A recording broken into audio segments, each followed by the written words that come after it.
खासतौर से एक डिटेल्ड कवरेज लेकर आई है। खबर ये आ रही है कि एचडीएफसी बैंक पर जो क्रेडिट कार्ड बिजनेस को लेकर कुछ पाबंदियां थी, उसमें उनको राहत मिली है। तो क्या है पूरी खबर, क्योंकि एचडीएफसी बैंक के स्टॉक को आज हमने इसी खबर के बलबूते पर चढ़ते देखा है। तो देवांशी, जरा बताइए कि क्या खुशखबरी आई है एचडीएफसी बैंक के लिए, उसके कस्टमर्स के लिए, और आगे यहाँ से आउटलुक क्या दिख रहा है? बिल्कुल, आप देखिए एचडीएफसी बैंक के लिए एक मेजर रिलीफ रैली आती हुई दिख रही है। वो इसलिए क्योंकि आरबीआई ने जो इन पर रोक लगाई थी दिसंबर 2020 में फ्रेश क्रेडिट कार्ड्स इश्यू करने की, अब वो रोक को हटा दी गई है। तो ये जब पाबंदी हटी है, ये एचडीएफसी बैंक के लिए पॉजिटिव है।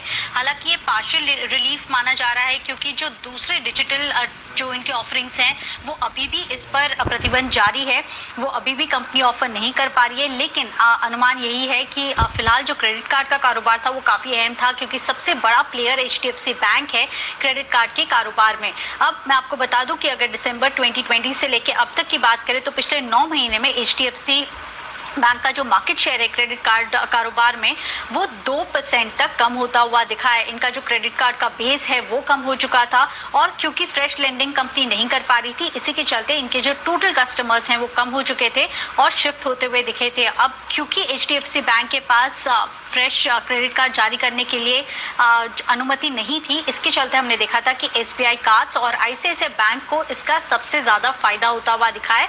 एसबीआई कार्ड्स और आईसीआईसीआई बैंक का पिछले 9 महीने में इनका जो मार्केट शेयर है क्रेडिट कार्ड कारोबार में वो काफी बढ़ता हुआ दिखा है। लेकिन अब माना जा रहा है कि क्योंकि अब एचडीएफसी बैंक को अनुमति मिल चुकी है फ्रेश क्रेडिट कार्ड इश्यू करने की, तो आने वाले समय में फिर से ये मार्केट शेयर गेन करती हुई दिखेगी। ब्रोकिंग हाउसेस भी एचडीएफसी बैंक पर काफी पॉजिटिव हैं। जेपी मॉर्गन यहाँ पे ओवरवेट की रेटिंग दे रहे हैं, 1800 तक की टारगेट्स यहाँ पे मान के चल रहे हैं, और इनका ये भी कहना है कि आने वाले समय में सबसे बड़ा ट्रिगर यही रहेगा कि इनकी जो डिजिटल ऑफरिंग्स हैं वो कब तक आरबीआई इसको मंजूरी देती है, क्योंकि ये केवल पार्शियल रिलीफ है। इसके साथ ही मैक्वारी पर भी आप नजर कीजिए, आउट परफॉर्मेंस की रेटिंग दे रहे हैं, 2005 तक के टारगेट्स मान के चल रहे हैं। ये भी ये मान के चल रहे हैं कि आने वाले समय में एचडीएफसी बैंक को जल्द ही जो दूसरे डिजिटल ऑफरिंग्स हैं वो इसका जो क्लियरेंस है वो आरबीआई इनको दे देगा।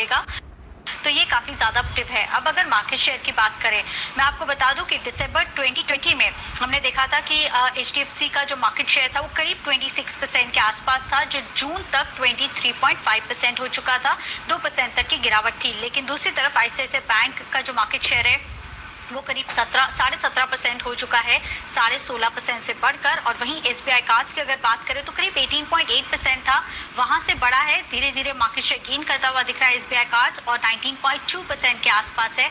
अब इंटरेस्टिंग प्ले होगा आने वाले समय में कि एचडीएफसी बैंक कितना अपना मार्केट शेयर जो खोया है कंपनी ने वो रिगेन करते हुए दिख रहे हैं। लेकिन आज के लिए